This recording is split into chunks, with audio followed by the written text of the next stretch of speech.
ఎలా ఉన్నారు సేమ్ ఆ పార్ట్ ఆఫ్ కొన్ని సీన్స్ లో అయితే మాకైతే తనే ఉన్నారేమో అనిపించింది కదా. పిల్లిని అడవిలో ఎడిసిన పిల్లి ఉంటే బోన్ ఎడిసిన అది మాత్రం సూపర్. అది పులి పులిని చాలా బాగా చేశారు. సూపర్ యాక్టింగ్ అసలు బాగా సెట్ అయ్యారు. చూడొచ్చు. యాక్చువల్లీ పాలిటిక్స్ ఐ డోంట్ అన్నమాట. బట్ ఈ మూవీ చూసిన తర్వాత నాకు అర్థమైంది ఎలా ఏంటి అనేది వచ్చింది. ష్యూర్ గా బాగానే తీసారు, బాగుంది. లేదు లేదు ఎక్కడ అది లేదు, లేదు లేదు అది ఎక్కడ లేదు. ఇది యాక్చువల్లీ మూవీ ఏంటి ఓకే అది బాగుంది. బట్ తను చేసింది ఏంటి అనేది చూపించారు అంతే. విలన్ అనేది ఏం లేదండి దీంట్లో. యాక్చువల్లీ తను సంకల్పం పెట్టుకొని తను ఓడిపోయాడు, మరి ఇప్పుడు గెలిచాడు 2019 లో. సో అక్కడ విలన్ అంటే బాగుంది. యా ఫ్యామిలీతో చూడొచ్చు ష్యూర్ గా. సాంగ్స్ గానీ ఎమోషన్స్ గానీ అలా ఎమోషన్స్ మాత్రం it's really that's an awesome అండి. ఎమోషన్స్ అయితే చాలా బాగా తీశారు. ఎక్కడ వాళ్ళ నాన్న చనిపోయినప్పుడు తిని ఎలా పైకి ఐ హ్యావ్ టు డూ అని చెప్పేసి చేశారు జగన్ జీవా సార్. సో సేమ్ ఈ బయోపిక్ మాత్రం చాలా బాగుంది.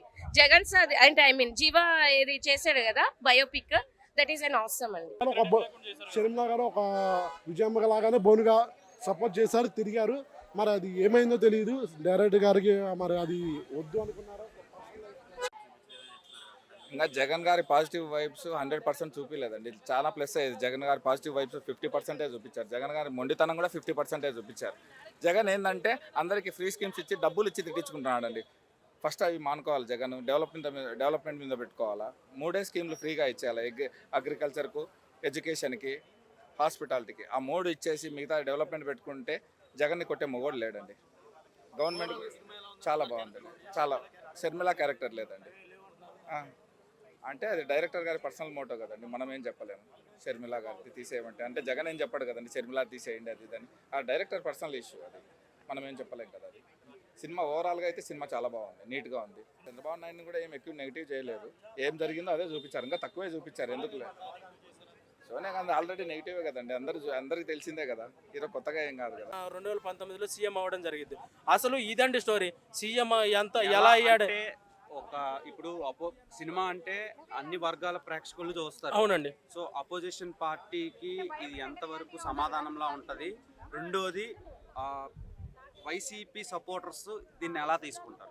వైసీపీ సపోర్టర్స్ కోసమే చేసిన సినిమా అండి ఇది. దాన్ని ఏమంటారు, వేరే వాళ్ళని ఎవరిని దాన్ని ఏమంటారు. నేను పవన్ కళ్యాణ్ గారి ఫ్యాన్ అండి. పవన్ కళ్యాణ్ గారి గురించి కానీ ఈ సినిమాలో ఏమీ లేదు. దాన్ని ఏమంటారు, పవన్ కళ్యాణ్ గారికి వ్యతిరేకంగా ఉంటే నేనే ఎదురు తిరిగేవాడిని. అసలు దాన్ని ఏమి ఇది ఏంటంటే ఓన్లీ జీవా గారిని చూసినట్టే ఉంది. జీవా గారు జగన్ రెడ్డి క్యారెక్టర్ వేశారనమాట. అసలు జీవా గారిని చూస్తే జగన్ రెడ్డి గారిని చూసినట్టే ఉందనమాట. అంత బాగా యాక్ట్ చేసి లీనమై యాక్ట్ చేశారనమాట. పవన్ కళ్యాణ్ గురించి ఈ సినిమాలో ఎలాంటి నెగిటివిటీ లేదండి. అది 100% నేను ఇవ్వగలను. పొలిటికల్ సినిమాలు చాలా వస్తాయి కానీ అవునండి, పొలిటికల్ బయోపిక్లు వచ్చి సక్సెస్ అయినవి చాలా తక్కువ. అవునవును. సో ఈ సినిమా ఎంతవరకు అట్రాక్ట్ చేస్తుంది? బాక్స్ ఆఫీస్ కలెక్షన్స్ ఎలా ఉన్నాయి? అదేనండి, ఇప్పుడు 30 కోట్లు పెట్టి సినిమా తీశారు. ఈ 30 కోట్లు రావాలంటే గ్యారంటీగా ఇప్పుడు ఎమ్మెల్యేగా క్యాండిడేట్లు దాన్ని ఏమంటారు, వైసీపీ తరఫున ఎమ్మెల్యేగా టికెట్లు వచ్చిన వాళ్ళు ఉంటారు కదా, వాళ్ళు ఏమైనా కార్యకర్తలను తీసుకొని వచ్చి ప్రతి గ్రామం నుంచి తీసుకొచ్చి సినిమా చూపిస్తే తప్ప ఈ కలెక్షన్స్ ఏం రావండి. అది నేను చెప్పేది ఏంటంటే, వాళ్ళు ఆ ఎమ్మెల్యే టికెట్లు ఎవరైతే తెచ్చుకున్నారో వాళ్ళు కార్యకర్తలు ప్రతి గ్రామం నుంచి తీసుకొచ్చేసి, ప్రతి మండల స్థాయి నుంచి తీసుకొచ్చేసి, ప్రతి నియోజకవర్గం స్థాయి నుంచి తీసుకొచ్చి సినిమా థియేటర్ తీసుకొచ్చి సినిమా చూపిస్తే తప్ప ఈ సినిమాకి పెట్టిన డబ్బులు రావని అనుకుంటున్నాను. అంటే 30 కోట్లు కదా, ఇట్స్ నాట్ నా అభిప్రాయం as a Pawan Kalyan fan. అదే థ్యాంక్ యూ. అవునండి. పవన్ కళ్యాణ్ గారి గురించి చెప్పేది ఏముందండి. పవన్ కళ్యాణ్ గారు ఒక స్టార్. ఆయనతో జగన్ రెడ్డి ఎప్పుడు కంపీట్ అవ్వలేడు. ఒక విషయం అండి, సినిమా ఇండస్ట్రీలో పవన్ కళ్యాణ్ గారితో ఎప్పుడు కంపీట్ అవ్వలేరు జగన్ రెడ్డి గారు. ఆయన దగ్గర డబ్బు ఉండొచ్చు, దాన్ని ఏమంటారు సినిమాలు తీసుకోవచ్చు, 30 కోట్లు 50 కోట్లు పెట్టి సినిమాలు తీసుకోవచ్చు. కానీ పవన్ కళ్యాణ్ లాగా కలెక్షన్స్ మాత్రం కొట్టలేరు. ఎందుకంటే ఓన్లీ వైఎస్ఆర్సీపీ వాళ్ళు ఎంతమంది ఉన్నారండి, వాళ్ళు ఏమన్నా వచ్చేసి అందరు సినిమాలు చూస్తున్నారా ఏంది? వాళ్ళు ఏం సినిమాలు చూసేది ఏం లేదు. అవునండి, అదే చెప్పేది. దాన్ని ఏమంటారు, పవన్ కళ్యాణ్ సినిమా ఇండస్ట్రీలో పవన్ కళ్యాణ్ గారితో జగన్ రెడ్డి గారు పోటీ పడలేరు. ఆయన దాన్ని ఏమంటారు, ఆయన దగ్గర డబ్బులుండి సినిమాలు తీసుకోవచ్చు అంతే. కానీ దాన్ని ఏమంటారు, పవన్ కళ్యాణ్ ఫ్యాన్స్ సినిమా చూసినట్టు జగన్ రెడ్డి ఫ్యాన్స్ వచ్చి జగన్ సినిమాలు చూస్తారా? చూడరు. ఆయన కలెక్షన్ జగన్ రెడ్డి ఫ్యాన్స్ వచ్చు, పవన్ కళ్యాణ్ ఫ్యాన్స్ ముందు జగన్ రెడ్డి ఫ్యాన్స్ బొచ్చు. 5 రేటింగ్ ఇస్తా, బట్ సినిమా పరంగా 0 రేటింగ్ ఇస్తా. ఈ సినిమా ఏమన్నా ఎన్నికల ప్రభావితం చూపిస్తుందంటారా? చూపిస్తుందిగా, ఎన్నికల ప్రభావం కోసమే కదా, పెయిడ్ ప్రమోషన్స్ కదా ఇవి. పార్టీ నుంచి ఫండ్స్ వెళ్ళి ఆ పార్టీ ఫండ్స్తోనేగా సినిమా తీసింది ఇది. మనందరికీ తెలుసుగా, మహివి రాఘవ్ గారి టీంకి అమౌంట్ వచ్చింది, రామ్ గోపాల్ వర్మ గారి వ్యూహానికి అమౌంట్ వచ్చింది. వ్యూహం ఆయన ఆపగలిగారు కానీ ఇది ఆపలేకపోయారు అంతే. ఎలక్షన్స్ ముందు ప్రజల్ని ఇన్ఫ్లుయెన్స్ చేసే సినిమాలు తీయొద్దు. ఇందులో ఎవరైనా కించపరిచేలా ఉందా? ఉందిగా, కాంగ్రెస్ పార్టీని మొత్తం అంత నెగిటివ్గా చూపించారుగా, కంప్లీట్గా చంద్రబాబు నాయుడు గారిని అంత నెగిటివ్గా చూపించారుగా. కొడల నాని గారు అంటే ఆయన డైలాగులు లేవు కానీ పేరు కూడా ఎక్కడ రివీల్ చేయలేదు. బట్ ఆ క్యారెక్టర్ కొడల నాని మనకు తెలుస్తుంది. ఇంకా నందిగం సురేష్ గారికి ఆయన కొన్ని చిన్న ఎలివేషన్ ఉంటుంది, అది కూడా చాలా బాగా అనిపించింది నాకు. ఎవరి క్యారెక్టర్ అంటే నాకు బాగా జగన్ గారి క్యారెక్టర్ అన్న. నిజంగా చెప్తున్నాను, జీవన్ చూసినట్లేదు, నిజంగా జగన్ గారు వచ్చి యాక్ట్ చేసినట్టు అనిపించింది. నిజంగా నాకు ఇప్పుడు కూడా నిజంగా చాలా బాగా నచ్చింది. Thank you. యాత్ర 2 సినిమా చాలా మంచి అనిపించిందండి. టీజర్, ట్రైలర్ అన్నీ కూడా నాకు నచ్చినాయి. అయితే చాలామంది అనుకుంటున్నారు ఇది ఒక పొలిటికల్ బయస్డ్ మూవీ ఏమో, ఒక పర్టికులర్ పార్టీకి ఫేవర్ చేసే మూవీ ఏమో అని. ఒకటి చెప్తానండి, ఈ సినిమాలో ఒక మంచి ఇన్స్పైరింగ్ కంటెంట్ ఉంది.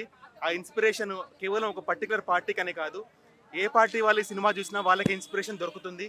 ఆ ఇన్స్పిరేషన్ తీసుకెళ్ళి వాళ్ళ పార్టీ కోసం ఉపయోగపడేలాగా చేస్తుంది. సో కేవలం వైఎస్ఆర్సీపీ వాళ్ళ కోసమే అని కాకుండా జనసేన పార్టీ వాళ్ళు ఈ సినిమా చూస్తాం, మెయిన్ క్యారెక్టర్లో మీ హీరోని చూసుకోండి. తెలుగుదేశం పార్టీ వాళ్ళు ఈ సినిమా చూడండి, ఈ సినిమాలో లీడ్ క్యారెక్టర్లో మీ పర్టికులర్ హీరోని చూసుకోండి.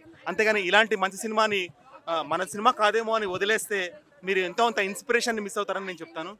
డైరెక్ట్లీ మాత్రం వైఎస్ఆర్సీపీ పార్టీకి సినిమా ఇన్స్పిరేషన్ నింపే పని చాలా చాలా అద్భుతంగా చేస్తుందని చెప్పొచ్చు. కెమెరామెన్ గంగతో రాంబాబు అప్పుడు వచ్చినప్పుడు అదొక మంచి సినిమా కానీ అది